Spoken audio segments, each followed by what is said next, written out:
Several years ago, I heard the Nobel Prize-winning neurologist, Sir John Eccles, lecture at a World Congress on Philosophy in Dusseldorf in Germany. And Eccles had just written a book with Sir Karl Popper, one of the greatest philosophers of science during the 20th century, on the self and its brain. And the title is revealing. For Eccles and Popper, the self is not the same as the brain. The self, or what was traditionally called the soul, is a personal, immaterial mental substance, and the brain is a material organ that sits in our cranium.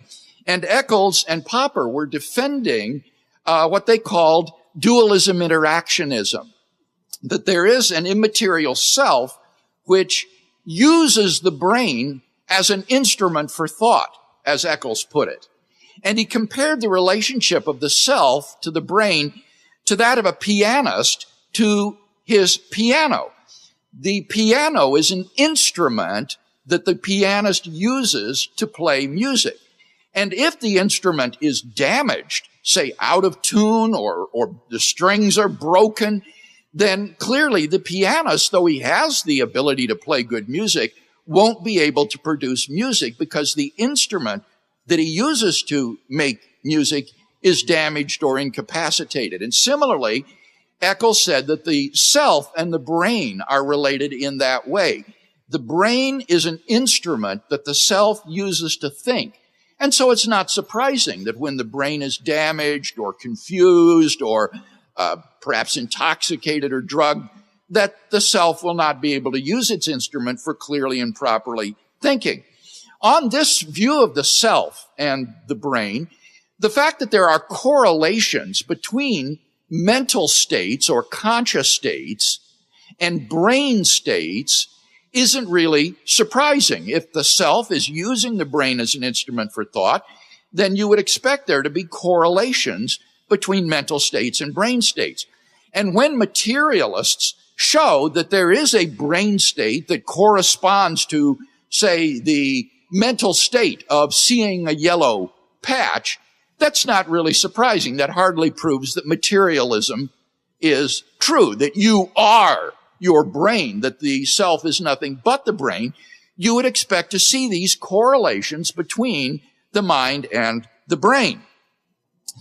Now, this past week or so, a doctor, a neurosurgeon from Harvard Medical School has issued a new book called Heaven is Real, a doctor's experience with the afterlife, in which he relates a near-death experience while he was in a coma. And I think it sheds additional empirical insights on this relationship between the self and its brain. It was the cover story of Newsweek magazine, and let me read you an excerpt from that story. The man's name is Eben Alexander, and this is his testimony. He says, as a neurosurgeon, I did not believe in the phenomenon of near-death experiences. I grew up in a scientific world and became an academic neurosurgeon, teaching at Harvard Medical School and other universities. I understand what happens to the brain when people are near death. And I had always believed there were good scientific explanations for the heavenly out-of-body journeys described by those who narrowly escaped death.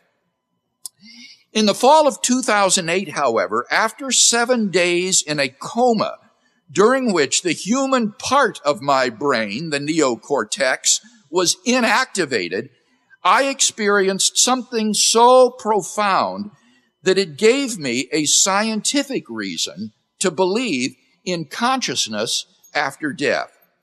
Very early one morning, 4 years ago, I awoke with an extremely intense headache.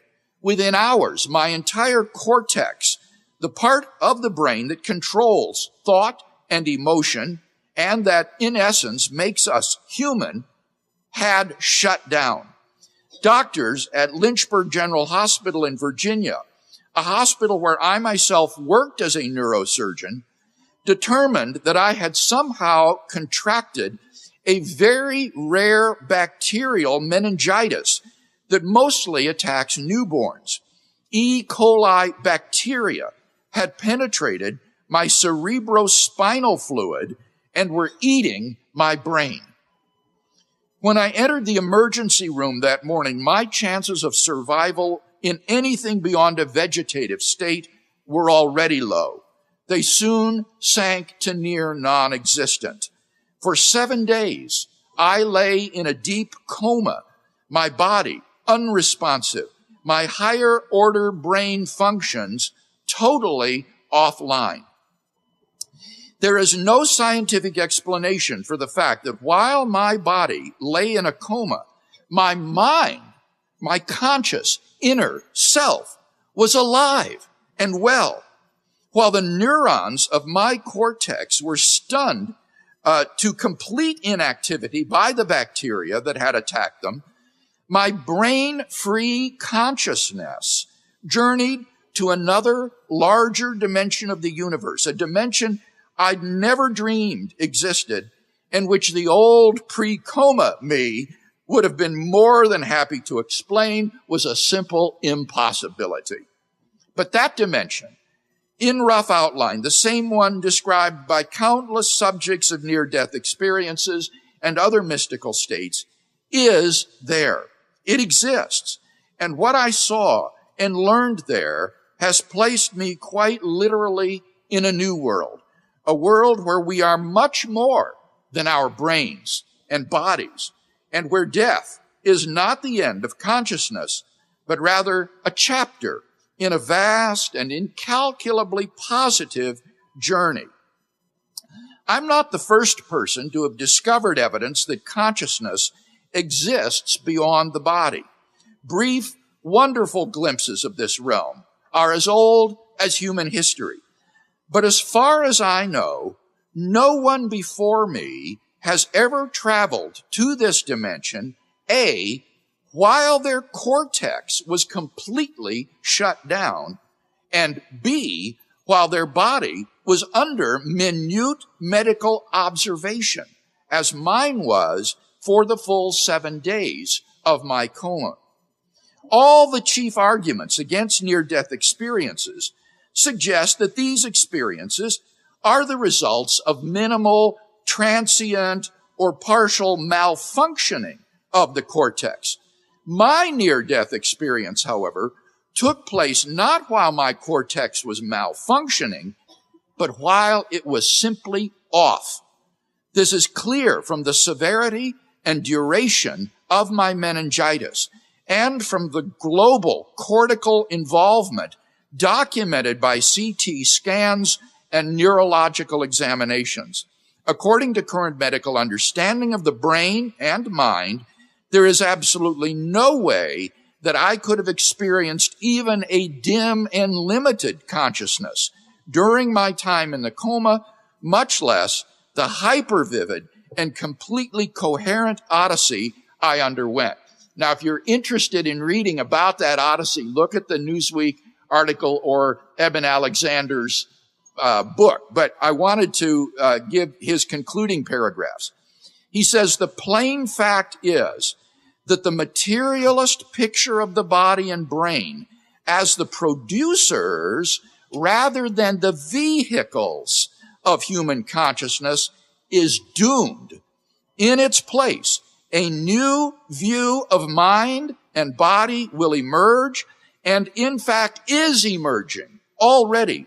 This view is scientific and spiritual in equal measure and will value what the greatest scientists of history themselves have always valued above all, truth.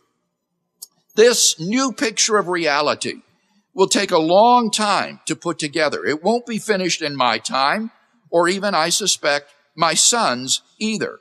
I'm still a man of science, every bit as much as I was before I had my experience. But on a deep level, I'm very different from the person I was before, because I've caught a glimpse of this emerging picture of reality.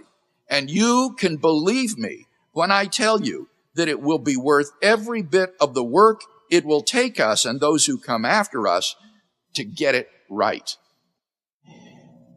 The salient point here that I wanted to emphasize was not the veridicality of his experience. That's not the important thing here. I'm not maintaining that he had a veridical experience of the afterlife or that he actually went on such a journey. Maybe it was all an illusion of consciousness, a sort of hallucinatory experience. That's not the point. The point that he's making is that these mental states of consciousness were independent of his brain states, that there wasn't even a correlation like Eccles and Popper thought there would have to be, that here his brain functions were shut down, and yet his mental life, mental states and consciousness was still active and vivid. And it's that disconnect that I thought was so important, not the veridicality of the experience, but rather this showed that there is mind which functions independently of brain states. When I read this testimony, my mind immediately went to a recent book that I have read by Thomas Nagel, the philosopher, called Mind and Cosmos: Why the Materialist, Neo-Darwinian Conception of Nature is Almost Certainly False. Now, Nagel is not a theist, much less a Christian. He is an atheist. Indeed, he is something of an anti-theist. He says, I don't want God to exist. I don't want to live in that kind of a world. He wants atheism to be true. And yet Nagel, just like Eben Alexander, is convinced that the materialist picture of reality is fundamentally flawed and that we cannot adequately take account of this world until we make room for mind and consciousness as equal partners in reality with the physical. Let me just read you a couple of paragraphs from his book. He expresses doubts about whether the reality of such features of our world as consciousness, intentionality, that is being about something, meaning, purpose, thought, and value can be accommodated in a universe consisting at the most basic level of only physical facts. Facts, however sophisticated, of the kind revealed by the physical sciences. So as a philosopher, he's convinced that physicalism, or any kind of reality that would say there is no mind beyond the physical, cannot account adequately for such features of the world as consciousness, intentionality, meaning, purpose, thought, and value. He goes on to say, on page 35, consciousness is the most conspicuous obstacle to a comprehensive naturalism that relies only on the sources of physical science. If we take this problem seriously and follow out its implications, it threatens to unravel the entire naturalistic world picture. And then near the end of the book, on page 128, he says, I would be willing to bet that the present consensus, the present naturalistic, materialistic, physicalistic consensus will come to seem laughable in a generation or two.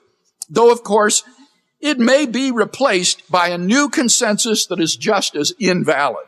The human will to believe is inexhaustible. And that's the end of the book. So it's so intriguing that a philosopher and a neuroscientist both have come to the conviction that this physicalistic, naturalistic view of the world, which prevails in Western academic society, is fundamentally flawed, fatally flawed, and will be done away with in the next generation. Wouldn't that be amazing if we were seeing or living at a time where naturalism and physical reductionism is actually on its last legs, despite it seeming to be the dominant paradigm in Western academia, that the next generation will see the unraveling of this naturalistic paradigm. So I thought that was extremely interesting and provides real food for